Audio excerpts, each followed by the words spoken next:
O Taos foi lançado em 2021 com a promessa de pôr um ponto final ao reinado do eterno líder Jeep Compass. Mas, passados quase 3 anos, essa missão ainda não foi completada. E o porquê disso? Será que ele é um carro de poucos atributos? Será que a concorrência pesada entre modelos de marcas mais tradicionais e modelos de marcas chinesas com hibridização completa impediram que o Taos se tornasse um carro mais relevante em seu segmento? Para responder essas e outras perguntas, a gente está aqui hoje com o Taos Highline 250 TSI 2024.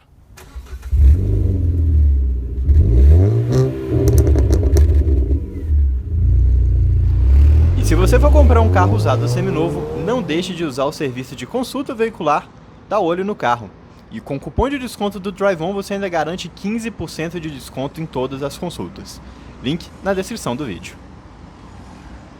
O Taos foi lançado aqui no Brasil em junho de 2021, complementando a linha de novos SUVs da marca alemã. Então, em 2019 a gente teve o T-Cross, em 2020 o Nivus e, por último, o SUV médio, que, apesar de ser fabricado na Argentina, aqui para o nosso mercado, é claramente um veículo muito bem pensado ali para os consumidores norte-americanos. Então a gente tem muitos detalhes estéticos bem ao gosto estadunidense mesmo, e também muitos traços que remetem ao SUV grande do mercado de lá, que é o Atlas. Então, realmente olhar para o Taos aqui em alguns ângulos, parece que você está olhando para um carro que sequer é feito para o mercado brasileiro. Falando em mercado brasileiro, ele é vendido por aqui em apenas 2 versões. Então, o conjunto mecânico é sempre o mesmo. Motor 250 TSI ou 1.4 TSI, com um câmbio automático de 6 marchas. E você pode optar pela Comfortline, que seria uma de entrada intermediária, apesar disso ser um pouquinho estranho, e essa Highline aqui, que é a topo de linha. Nessa versão Highline, vale citar que a gente tem opcionais. A gente tem esse teto solar que fica na faixa dos R$ 6.500, e a gente tem o pacote Biton, que é o teto solar com uma pintura Biton externa que fica na faixa dos R$ 8.000. Então, ao contrário de alguns outros concorrentes que trabalham com versões fechadas, não, aqui nessa versão Highline você ainda tem alguns opcionais soltos. Não muitos, mas você ainda tem. Falando também em concorrentes, como eu comentei lá no começo do vídeo, essa é uma categoria aquecida, uma categoria até bem agitada, se você for olhar bem. Então o Taos, ele olha bastante para o Compass, para o Corolla Cross, que são os líderes da categoria, mas a gente também tem os queridinhos híbridos chineses do mercado atual, né? O Haval H6, o BYD Song Plus, a gente também tem o Tigo 7, a gente também tem outros carros um pouquinho mais esquecidos, como o Peugeot 3008, Hyundai Tucson, Honda ZR-V. Então uma categoria muito agitada que fica sempre ali na faixa dos 200 aos 220 mil reais. Óbvio, alguns vão um pouquinho além disso, mas a gente também tem agora um que vai bem abaixo disso, que é justamente o Tigo 7, na sua recém-lançada versão Sport, que começa ali na faixa dos 135 mil reais. Aqui debaixo do capô a gente tem um velho conhecido não só do Taos, mas de toda a linha Volkswagen, que é o motor 250 TSI, ou como era chamado no passado, 1.4 TSI. Óbvio que existem algumas pequenas diferenças de pico de torque, de pico de potência, dependendo da aplicação, e aqui também a gente tem um motor que obviamente atende às regras de emissão mais recentes. Mas a gente está falando de todos os carros de 150 cavalos de potência, independente do combustível, gasolina ou álcool, e de torque 250 Nm. Daí vem o 250 TSI, ou 25,5 kgfm de torque, também independente do combustível, já a 1.500 rotações por minuto. Então, é um motor já muito conhecido, está aqui no Brasil desde 2013, lá no Golf de 7ª geração, então há quase 11 anos. Tem muito mecânico influencer aí, profeta do caos, que adora falar que esse motor não vai durar nada no mercado. lembrando, já são 11 anos, e é um motor também já muito bem conhecido, não só de preparadores, mas também de manutenção. Não tem nada aqui que vá complicar a sua vida hoje em dia. Então a gente está falando de itens como, por exemplo, a gente tem uma correia dentada tradicional. Não é uma correia banhada a óleo que muita gente teme, com troca aqui a cada 5 anos ou 120 mil quilômetros. O motor é inteiramente em alumínio, ele tem duplo comando de válvulas, tem variação nos 2 comandos, injeção direta, uma turbina, que enfim, essa história toda vocês já conhecem muito bem. E tanto conhecem bem que muito possivelmente esse é o último ano de fabricação desse motor. Ele é fabricado aqui no Brasil, né? Então já para o próximo ano se fala muito de um conjunto híbrido com motor 1.5 Evo, que também é dessa família, é a 211, que se espera vai fazer a sua estreia no mercado brasileiro justamente aqui no Taos. Eu acho que esse é um ponto muito relevante para a gente falar aqui. Por quê? O Taos, como eu disse, é vendido só com essa combinação. Esse motor com esse câmbio automático AESIM de 6 marchas. O Compass, por exemplo, que é o mais vendido da categoria, tem opções 1.3 Turboflex, tem 2.0 diesel, tem 1.3 híbrido. Aqui o Taos acaba ficando defasado nesse sentido. Então esse motor híbrido pode ajudar, assim como seria muito legal também ver uma versão, por exemplo, 300 ou 350 TSI R-Line com a tração 4Motion, exatamente como era o Tiguan anterior, né? Então, enfim, acho que essa é uma oportunidade que a Volkswagen não explora e que poderia sim ser explorada aqui no Taos. Base para isso, como a gente vai ver daqui a pouquinho, ele tem. De dimensões, a gente também tem um carro que é bem dentro da média da categoria, com 4,46 m de comprimento, 2,68 m de entre-eixos, 1,62 m de altura e 1,84 m de largura, sem contar os retrovisores. Então ele é bem parelho com o Compass.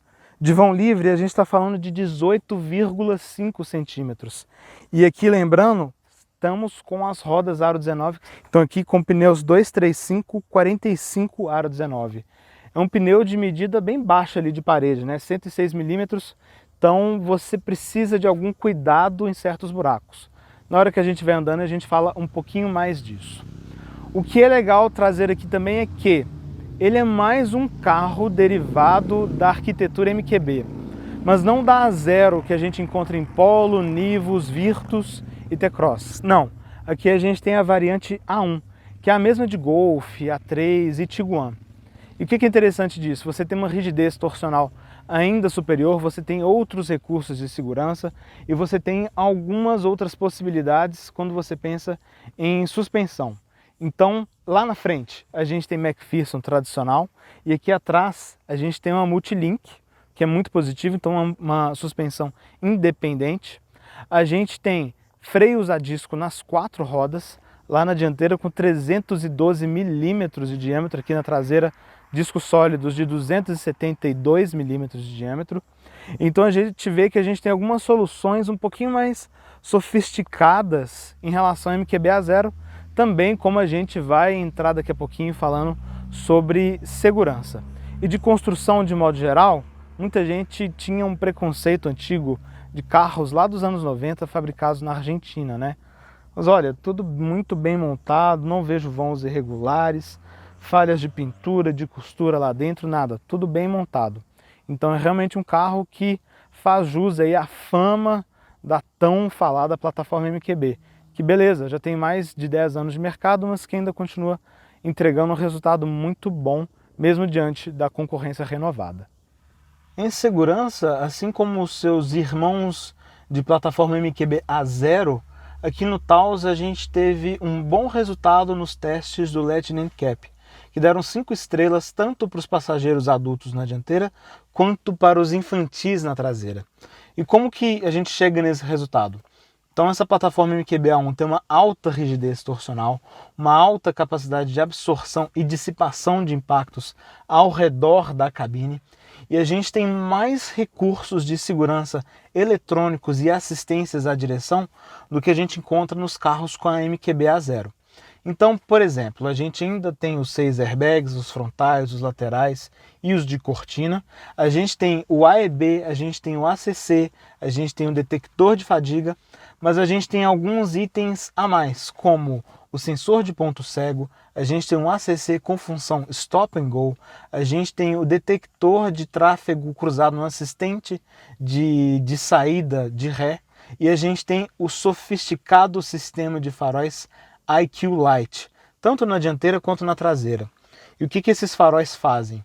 São sistemas de LEDs matriciais que conseguem favorecer a iluminação de placas, a iluminação de pedestres, tem um facho totalmente variável de acordo com a velocidade e também um sofisticado sistema de anti-ofuscamento que não só comuta entre farol alto e baixo, que ele projeta uma sombra no carro que vai à frente ou no carro que vai no sentido oposto sem desligar o farol alto. Então você tem o alto iluminando tudo e projetando a sombra do carro para não ofuscar e não atrapalhar. Então é um sistema muito sofisticado que não existe em nenhum de seus concorrentes. Então aqui de fato a gente tem um baita diferencial em termos de segurança. Se em segurança a gente já tem um ponto bem conhecido dos carros da marca, em ergonomia a gente tem outro. Por que disso? Nós temos bancos muito bons, vou até ficar bem correto aqui, olha, com um apoio muito bom para a coxa. E reparem, não são bancos de MQB zero igual Polo, Nivus e T-Cross, todos que têm um assento muito parecido, não. Aqui é algo totalmente diferente, que inclusive tem regulagem elétrica. Então você tem regulagem elétrica do encosto, de distância, você consegue ajustar a altura da parte dianteira e traseira do assento, e também regulagem elétrica para lombar. Então um banco muito bom, uma espuma firme sem incomodar, um apoio lateral também muito correto, um apoio de cabeça também muito bom. E não é só, reparem como o banco está muito bem alinhado com os pedais e também com o volante. Tudo muito bem centralizado e o volante também tem regulagem de altura e de distância em um campo muito bom. Então aqui, ergonomia, mais uma vez um ponto positivo bem tradicional dos carros da marca. Isso passa também pela presença do cinto com regulagem de altura para os 2 passageiros aqui na dianteira, o que infelizmente é algo que alguns carros não estão oferecendo mais. Então, acho que é algo sempre interessante de observar. E acesso aos pedais, muito fácil. Eles não são apenas muito bem centralizados, como olha, túnel central aqui não atrapalha, tem uma batida fácil aqui no batente, né, com kickdown, uma boa prancha de plástico para apoiar o pé. Todos os comandos são de acesso muito fácil, como a gente vai falar daqui a pouquinho. Então ergonomia continua sendo um ponto bastante positivo aqui nesse carro, por mais que obviamente você se sente bastante alto. E quem vai aqui do lado do motorista também encontra o banco com a mesma conformidade, tudo igual, só que os ajustes não são elétricos. Então olha aqui, a gente tem ajuste manual de altura e a gente tem uma pequena alavanca aqui do lado que faz a regulagem do apoio lombar. Então a mesma coisa que a gente encontra aqui, só que com uma regulagem manual. Falando agora da percepção interna como um todo. Olha, é muito comum, é lugar bem comum inclusive, falar mal do acabamento aqui do Taos. Então vamos lá, porque acho que a gente precisa ser bem detalhista aqui. Aqui é plástico, duro, tá vendo? Acho que a textura é correta, a aparência é correta. Aqui a gente tem esse aplique nesse cinza escuro. E o que é muito legal, daqui a pouquinho eu vou mostrar para a central, infelizmente não vai dar para ver aqui. Aqui a gente tem uma iluminação em LED, né, por trás desse aplique, em cima, né, projetando a luz nesse suede. A mesma coisa nas portas, inclusive. E é uma iluminação em LED configurável, então você tem algumas cores que você consegue escolher. Como eu comentei aqui, um suede bem agradável ao toque, tá vendo, com essas costuras. Aqui a gente volta a ter o plástico e a gente tem alguns apliques em Black Piano, né, que conversam com esse comando, né, todo em Black Piano do ar-condicionado e também com essa manopla, né, com essa parte superior em Black Piano com as posições iluminadas por trás, né. Então no caso o P aqui é o que está iluminado. Olha, montagem toda muito correta, a gente não vê falhas, nada desalinhado aqui. É um carro com mais de 4.000 quilômetros, não é uma rodagem muito alta, mas carros de imprensa costumam sofrer mais. Não escuto nenhum barulho de acabamento aqui, mas o fato é que, visualmente, pode não passar aquela impressão de algo tão sofisticado como um Peugeot 3008, por exemplo, mas nem por isso eu acho que seja motivo para críticas. Na porta, a história é um pouquinho diferente. Olha que interessante. Se aqui no painel a gente não tem o soft touch, na porta a gente tem. Então, poxa, seria legal que pelo menos essa parte superior do painel fosse nesse mesmo material, até por um senso de continuidade. Mas tudo bem, soft touch aqui, muita gente gosta do tato e da impressão visual. E o que é muito legal também é que, olha, aqui a gente também tem essa aplicação em suede, continuando o que a gente vê no painel. E olha, é uma aplicação até bastante generosa, tá vendo? Isso aqui tudo é um suede bem agradável ao toque. Aqui a gente volta com o vinil, onde você apoia os braços. Então eu acho que pode não passar aquela impressão luxenta, mas poxa, é muito correto, é um acabamento muito bem montado e eu não vejo isso de verdade como um ponto negativo aqui no interior do Taos. Em equipamentos ele também é um carro bastante correto. Com exceção do teto solar, que é um opcional, como eu comentei com vocês, todo o resto que vocês estão vendo aqui dentro é de série. Então a Volksplay, o painel digital que eu vou mostrar para vocês daqui a pouquinho, a gente tem um ar-condicionado de 2 zonas, a gente tem aquecimento para os 2 bancos dianteiros, carregador por indução, entradas USB-C, a gente tem um porta-luvas com abertura suave e que também é refrigerado, enfim, um pacote, quando você considera os itens de segurança também, um pacote que é bastante correto, mas definitivamente o grande destaque está aqui, quando você fala de tela da central, tela do painel e os comandos no volante. Aqui a gente tem uma combinação que muita gente já conhece do Polo Highline, só que com algumas diferenças bem interessantes. A primeira é no volante.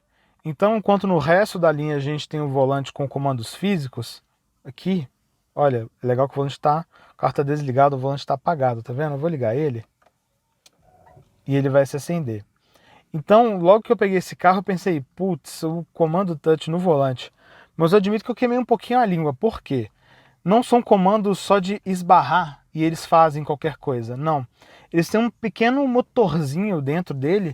Então você precisa apertar um pouquinho e você tem uma sensação de retorno do comando mesmo, né? Ele faz um toque-toque. Dá até para escutar um pouquinho do motorzinho. Então, não achei que foi um problema de usabilidade aqui, apesar, né, das críticas e do retorno ao volante com os comandos físicos. Mas apesar dessa diferença visual, as funções são exatamente as mesmas. Então, olha, a gente passa aqui os comandos no painel. Então, ali a gente tem uma tela de assistentes que mostra o ACC, o assistente de permanência em faixa. A gente tem uma visualização da música que você está escutando. A gente tem opções de telefone.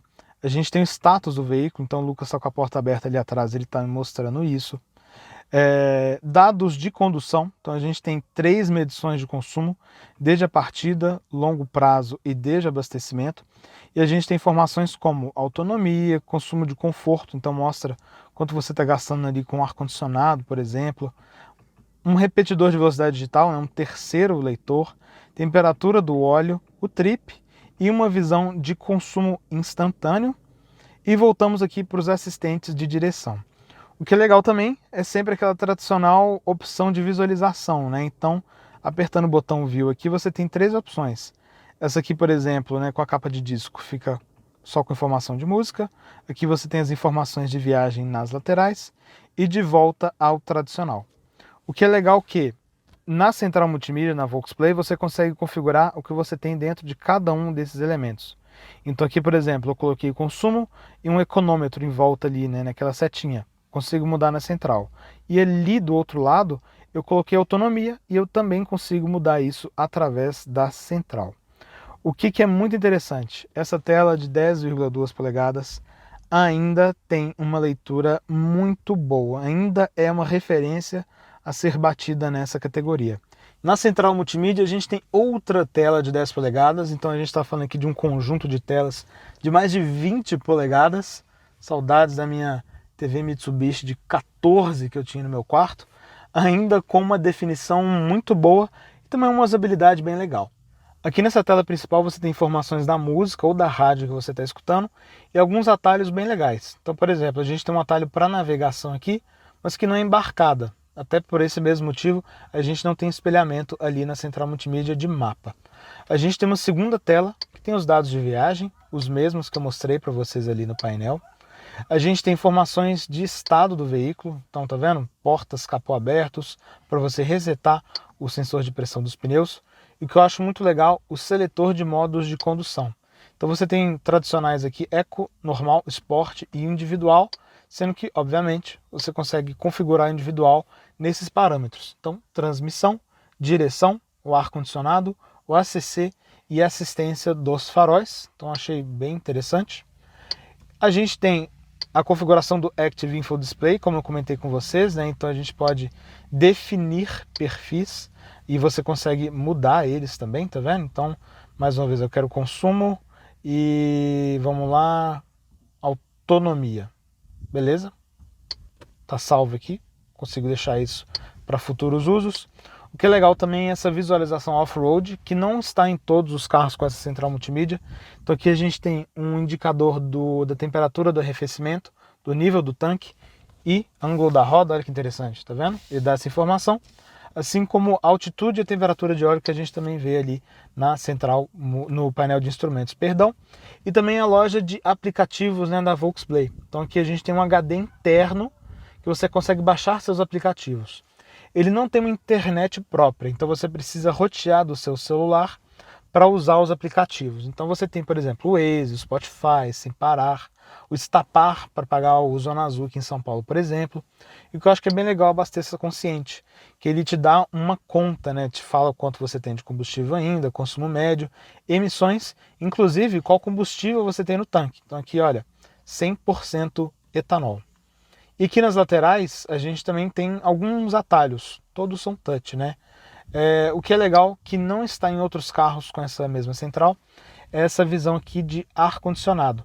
Então todos os comandos que você dá aqui embaixo, nos comandos físicos do ar, você também consegue fazer aqui na central multimídia e eles são espelhados. Então consigo ligar, por exemplo, o aquecimento dos bancos, consigo regular a velocidade, a temperatura e, como vocês podem ver, né, é um ar-condicionado de 2 zonas. Então acho que é um comando correto aqui, que seria interessante se outros carros que usam essa central tivesse também. Sistema de estacionamento automático, start-stop, sensor de estacionamento e aqui alguns atalhos, né, para o Apple CarPlay, por exemplo, que funciona exatamente como se espera. Tem espelhamento sem fio, seja para Apple CarPlay ou Android Auto, funciona muito bem, como vocês podem ver, a definição da tela é bem legal, as cores, eu acho que é um bom exemplo de tela. Inclusive aqui a Volkswagen chama essa central, né, de Volksplay HD+. E aqui que eu acho que é um ponto negativo, a regulagem do volume é apenas, né, por aqui. Claro, você tem no volante também, mas ela se esconde atrás de um atalho e você precisa correr para aumentar e abaixar o volume. Não acho que seja exatamente o ideal, mas de modo geral, uma central muito bonita, muito fácil de usar, de bons recursos, também uma boa referência nessa categoria. Faz falta aqui, como vocês devem ter notado, uma câmera 360, que já existe em alguns de seus concorrentes. Aqui a gente tem apenas uma câmera de ré, e olha, infelizmente a qualidade não é das melhores, como vocês podem ver. Já me falaram que em hardware é uma câmera muito boa, mas que em software a Volksplay não consegue transmitir com tanta qualidade. E claro, quando você está com a câmera ligada, você também tem uns sensores dianteiros e traseiros, e esse carro também tem sensor nas laterais por conta do Park Assist. Em compensação, aqui a gente tem uma qualidade de som muito superior aos outros carros nacionais da Volkswagen, né? Lembrando que esse aqui é um argentino. Então a gente tem aqui um sistema com 8 alto-falantes, não tem nenhuma assinatura premium, mas sendo bem sincero, acho que está bem pau a pau com outros concorrentes que têm uma assinatura premium. Admito que fiquei até um pouco surpreso com a qualidade de som aqui nesse carro. Mas bem, dito isso, boa percepção de acabamento, tudo bem montado, bancos em vinil, inclusive tem até um cheirinho de Audi. Quem vai aqui na frente vai bem. E quem vai ali atrás? Nessa categoria a gente tem alguns carros que deixam a desejar. Será que o Taos vai ser um deles? Não, definitivamente não. Olha isso aqui, esse banco está regulado para mim, tem 1,77 m de altura. Eu estou com as pernas esticadas. Olha isso, sério. E não é esticada com pouco espaço não, aqui olha, o banco, como é alto, mesmo na posição mais baixa, você tem muito espaço aqui. Você tem espaço para mexer os seus pés aqui lateralmente, com muita sobra. O banco também, olha, ele é comprido. Ao contrário do Compass, que não tem tanto espaço assim, e que o banco foge das suas coxas, né, desce. Não, aqui não, um banco que apoia muito bem. Eu vou pedir até para o Lucas deixar na tela aí cenas do Corolla Cross que ele avaliou, do Compass da última vez que a gente avaliou, especialmente do 3008, que é bem negativo em espaço aqui, especialmente para os pés. Olha isso aqui no Taos. Realmente um baita de espaço. E do joelho para o encosto, muito espaço também. E para a cabeça a mesma coisa, olha. Vamos lá, ficar bem correto. Olha o espaço que eu tenho aqui. Cerca de 4 dedos, e olha que a gente ainda perde um pouco por conta do teto solar. Então realmente uma acomodação muito boa, com alças de retorno suave, luzes em LED. Então é realmente um carro bem família, com um bom apoio de braço, com 2 porta-copos, com um pequeno acesso aqui ao porta-malas, né, caso você esqui, por exemplo, ou queira levar alguma coisa mais comprida, ou acessar ali, você consegue. O carro também tem bons bancos aqui atrás, assim como na dianteira. Reparem como ele tem aquele desenho que abraça bem, mesmo quem vai aqui atrás. A gente tem as 2 saídas de ar individuais, com o comando de fechamento aqui, que é único. Pequeno porta-objetos e 2 tomadas USB-C. Para não dizer que tudo é perfeito, a gente tem um carro um pouquinho mais estreito do que um H6 ou um Song Plus, por exemplo, mas ainda assim, olha, muito bom espaço aqui atrás. E o túnel central é bem alto, o que é uma característica dessa plataforma justamente por prever uma tração integral. Então, mais uma vez, um Taos 350 TSI 4Motion, hein? Pô, esse é um carrinho bem bacana. Apoio de cabeça, como vocês podem ver, o teto preto, o teto solar que é muito legal também, num vidro bem escurecido. Quem vai aqui atrás sempre aprecia mais o teto solar. Então um carro realmente, se você precisa de fazer longas viagens, tem família grande, cara, acho que você não pode considerar um Compass, um Corolla Cross ou qualquer outro carro sem conhecer aqui o Taos. E lembrando, a gente tem o mesmo espaço de um H6 ou Song Plus, que são carros cerca de 30 centímetros maiores. Então quando você pega o Taos versus um Compass, que é o líder da categoria, a diferença aqui também é muito positiva. E aí você vai me falar, é claro, eles tiraram do porta-malas, né? Não, definitivamente não é o caso. Então a gente tem esse baita espaço traseiro. Repare inclusive o tamanho da porta, o tamanho da janela e também um porta-malas muito bom. Vamos começar falando primeiro aqui do que eu acho que ele acaba deixando a desejar um pouco. Sabe aquele comando elétrico de passar a perna aqui, alguma coisa, apertar um botão? Ele infelizmente não tem.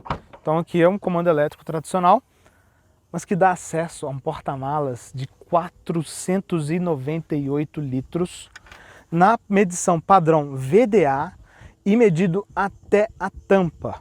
Então, quando a gente avaliou o H6 e o Song Plus, muita gente ficou sem entender por que a gente considerou o porta-malas de 2 carros de quase 600 litros como um ponto negativo.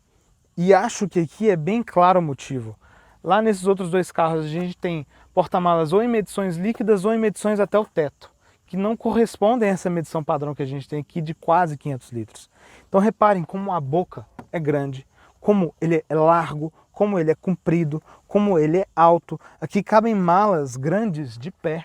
Não é qualquer carro que faz isso, definitivamente não. E olha, a gente também tem um bom acabamento, óbvio que um feltro simples aqui, batente em plástico. A gente tem uma pequena tomada 12 volts, a gente tem iluminação ali do outro lado e um gancho aqui bem robusto até, né, para carregar alguma coisa não muito pesada, com um encaixe também bem legal para o triângulo, assim como os ganchos de metal ali na base. E por baixo a gente tem o espaço do step. que aqui é um step temporário 125. Aqui, ponto positivo que tem um step, por mais que seja temporário, mas lembrando que as rodas são 235, né? Os pneus de rodagem são 235. Então se você tirar o step e colocar a roda de serviço aqui, você vai ter uma diferença de tamanho. Mas olha, realmente um baita ponto positivo aqui em termos de espaço, e aqui também tudo revestido. E apesar dele não ter a tampa elétrica, acho que deveria ter, a tampa é incrivelmente leve para o tamanho dela. Então olha, você não precisa nem fazer tanta força, né? Com uma puxada você já consegue fechar esse baita desse porta-malas.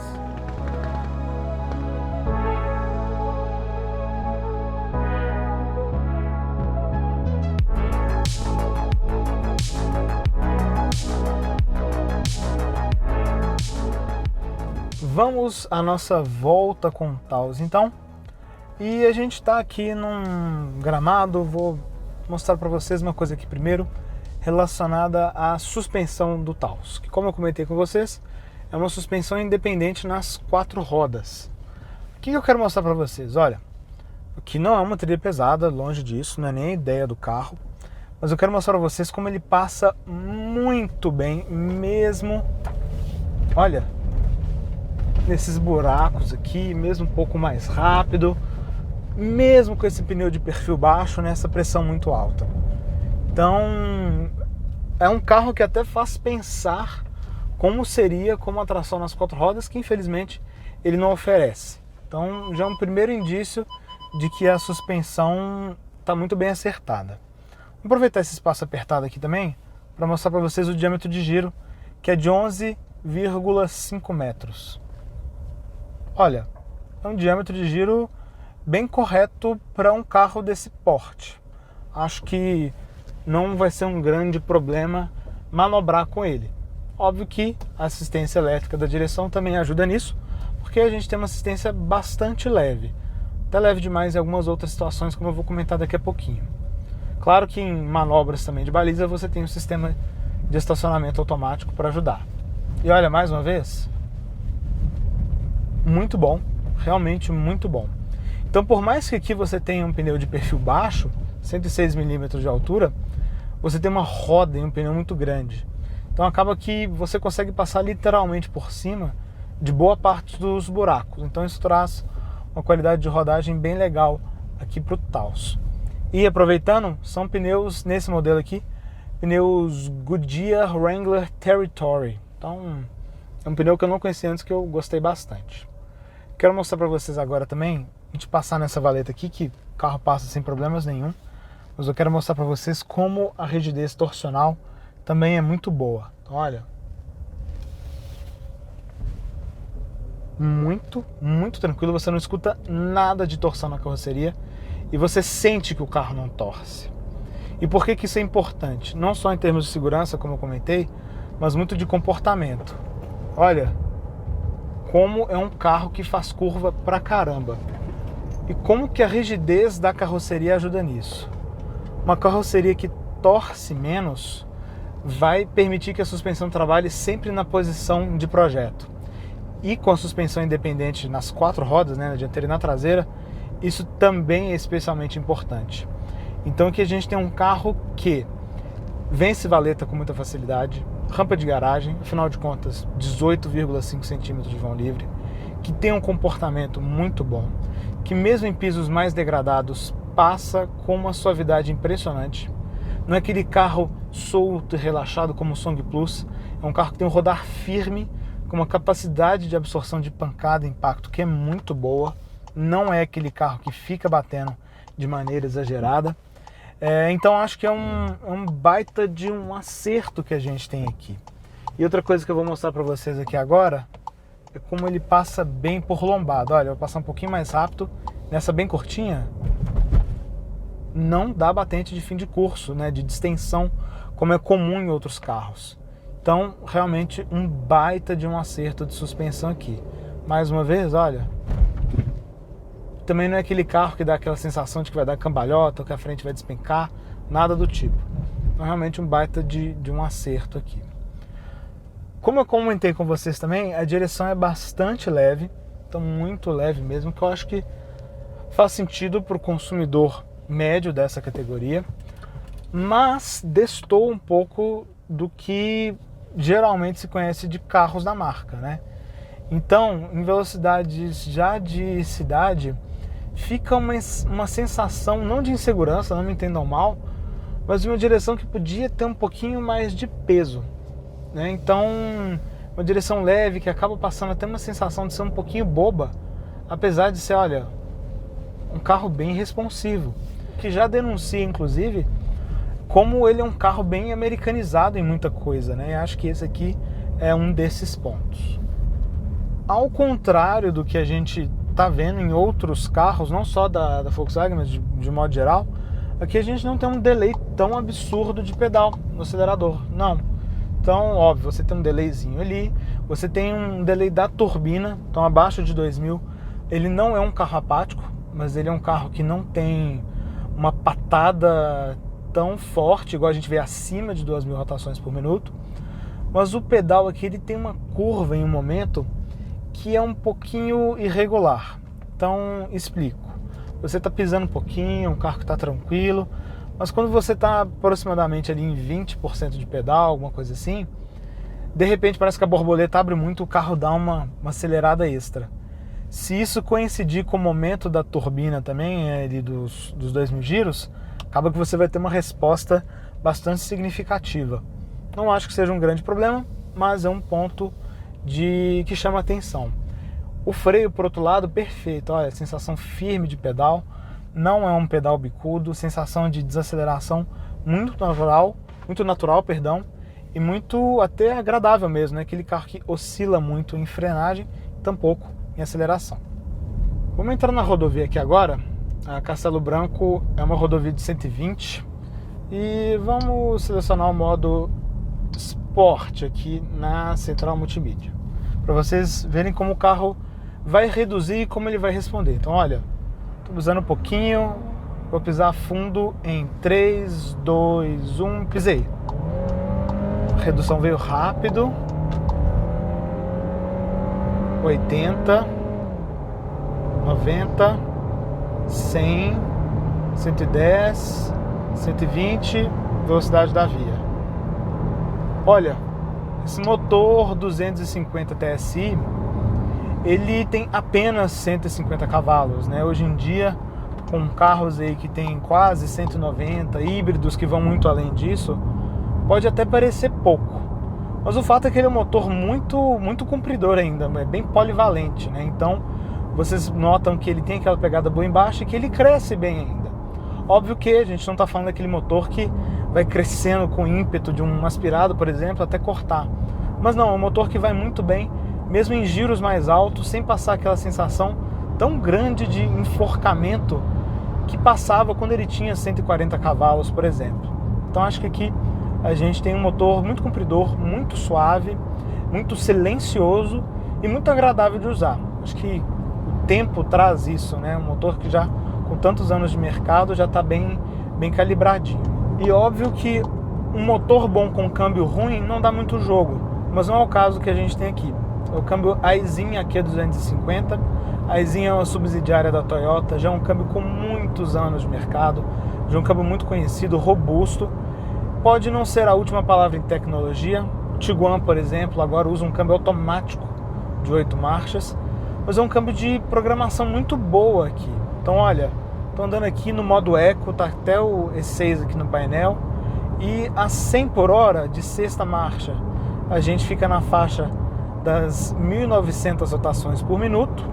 Quando você ganha um pouco de velocidade e vai a 110, você fica na faixa das 2.000 rotações por minuto, e a 120 a 2.200 rotações por minuto. O que é interessante notar que esse mesmo conjunto está, por exemplo, no Polo GTS, no Virtus Exclusive, no T-Cross Highline, só que em relação ao T-Cross, aqui o Taos tem um diferencial um pouquinho mais curto, porque afinal de contas a gente está falando de um carro maior e mais pesado, né? 1.400 quilos. Não é um carro pesado para o tamanho dele, mas é um carro mais pesado. Então a Volkswagen fez esse ajuste aqui para um carro que precisa ter um pouquinho mais dessa puxada. E a direção, como eu tinha comentado com vocês, é bastante leve, mesmo em velocidades de estrada. Então olha, aqui ela tá bem leve mesmo, não estou precisando fazer correção, mas chama atenção como ela tá leve. Claro que com os modos de condução você consegue contornar isso. Então você pode usar o Sport, que dá mais peso, ou, como eu fiz aqui no meu caso, deixei no individual a direção com mais peso, né, junto daqueles outros pontos que eu mostrei para vocês que são configuráveis. Aí a direção fica um pouquinho mais do meu agrado. Aproveitando que a gente está falando disso ainda, aproveitar para comentar das assistências à condução. Olha, esse carro aqui tem um assistente de permanência em faixa, mas é um assistente de atuação bem discreta mesmo. Ele não é igual o da Jeep, da Fiat, que é bem ali, determinado a manter o carro dentro da faixa. Ele não tem um sistema de centralização tão, como eu vou dizer, rigoroso como a gente vê em outros carros também. Então ele é bem sutil. Então ele deixa até um pouquinho, por exemplo, o carro aqui se aproximou, tá vendo? Corrigiu de maneira bem suave, e ele também dá uma vibração aqui no volante para alertar o motorista que ele está passando por cima da linha, né? Então é um sistema suave, bem de auxílio. Não é um carro autônomo, claro, mas de auxílio. E a gente tem também, claro, o ACC. Então liguei o ACC aqui, vou setar aqui a velocidade de 120, eu vou selecionar a distância do carro à frente e ele vai manter a velocidade que eu programei aqui. O que é legal? Esse ACC está calibrado de maneira muito suave, as acelerações são bem brandas. Óbvio que se você dá um reset de 120 na saída de um pedágio, quando você está a 20, ele dá uma acelerada um pouquinho mais forte, vai até 3.500 e 4, mas ainda assim não acho que tenha sido exagerado. E mais uma vez é algo que você consegue configurar através da central multimídia. Ele tem a função Stop and Go, inclusive tem uma linha de programação que é bem legal, que a gente já viu no Virtus, que é na cidade, motor desligado, o carro da frente andou, ele dá um espaço, o motor liga, né, já considerando essa questão do Stop and Go. E uma típica particularidade alemã, ele não permite que você passe pela direita. Então lembrando, na legislação brasileira você pode passar pela direita, você não pode ultrapassar. E ele, como está com a programação alemã, não deixa sequer que você passe pela direita. Então olha, eu vou trocar de faixa aqui agora, acelerou de novo, tem alguns carros aqui mais à frente. Vou só mudar a velocidade do ACC. Vamos ver o que ele vai fazer na hora que eu chegar nesses carros aqui. Ó, ele já está freando, está mantendo a velocidade, mas já indicou aqui no painel que ele localizou um carro aqui à minha esquerda. Então por isso ele não passa automaticamente. Se eu quiser passar, o que eu preciso fazer? Eu dou um toquinho no acelerador e eu consigo dar um override nesse comando. Então aqui tá vendo? Ele já não se importa mais com esse carro e me permite fazer essa passagem pela direita. Mas, de modo geral, muito bem calibrado, acho que não tenho grandes pontos a criticar aqui. Bom exemplo, olha, o carro entrou na frente, ajustou de maneira muito suave, muito tranquila. Claro, né, você consegue configurar aqui a distância mínima que você quer do carro à frente.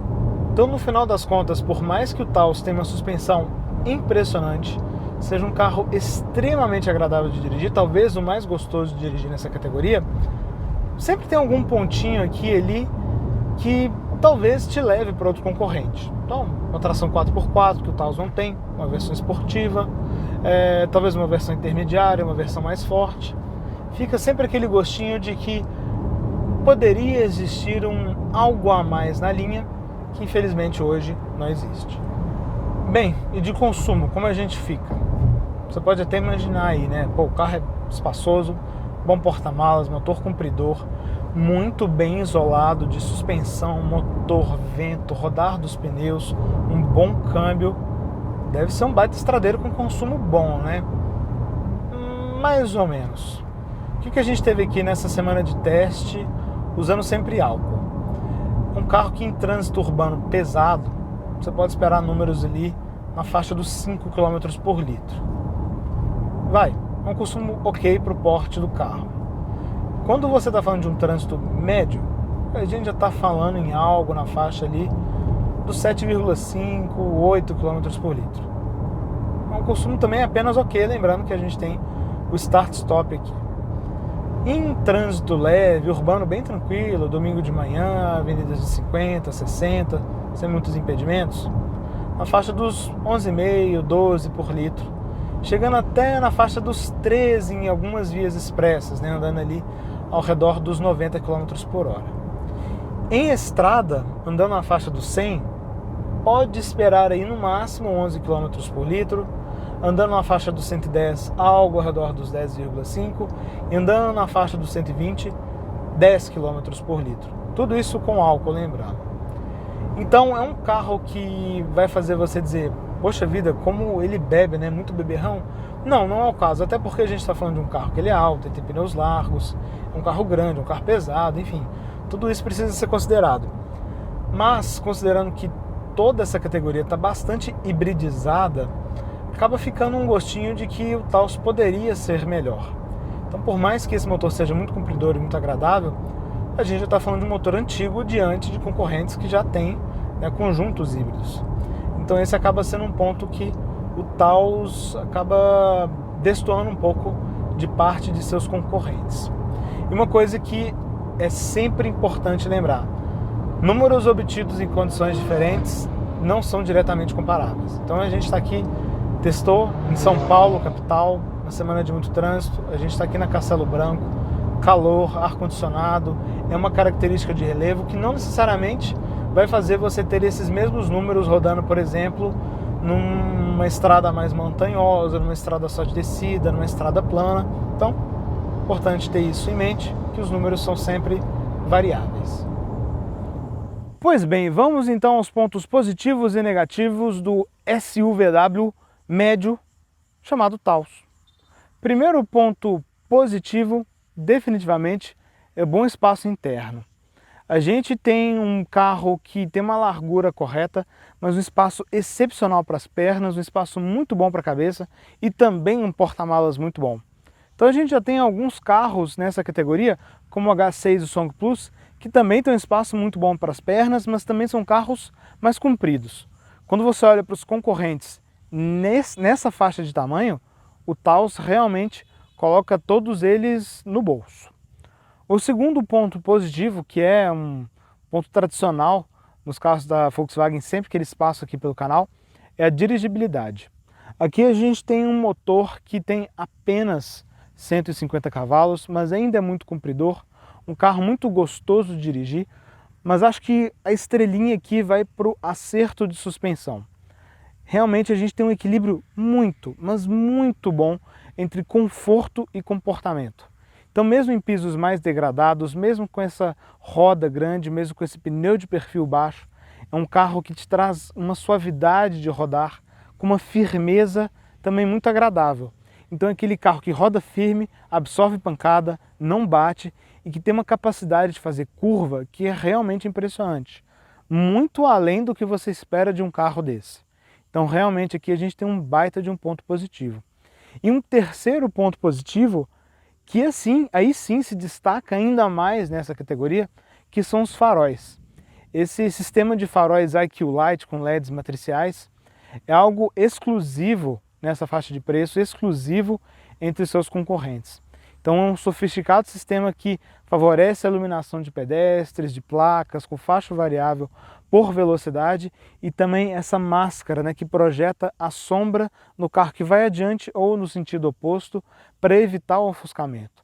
Então um sistema muito sofisticado que não é só bonito, mas como também é muito eficiente.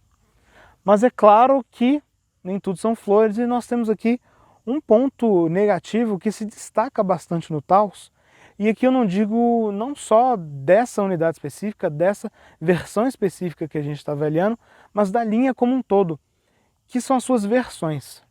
Hoje o Taos é vendido apenas com motor 250 TSI, o câmbio automático, em duas opções de acabamento, a Comfortline e a Highline. Então a gente vê que a linha está muito enxuta. Talvez, se existissem mais versões, a Volkswagen conseguiria abraçar um pouco mais outros tipos de consumidores nessa categoria. Pois bem, com apenas um ponto negativo, você deve estar imaginando que o Taos é o carro ideal. Mas não é bem assim. E eu vou trazer aqui alguns exemplos para ilustrar isso melhor. Vamos supor que você seja uma pessoa buscando um SUV médio ao custo mais baixo. O Taos não vai ser uma opção. Você tem um Tiggo 7 na faixa dos 130 mil. Vamos supor que você seja uma pessoa buscando um SUV médio com tração nas 4 rodas.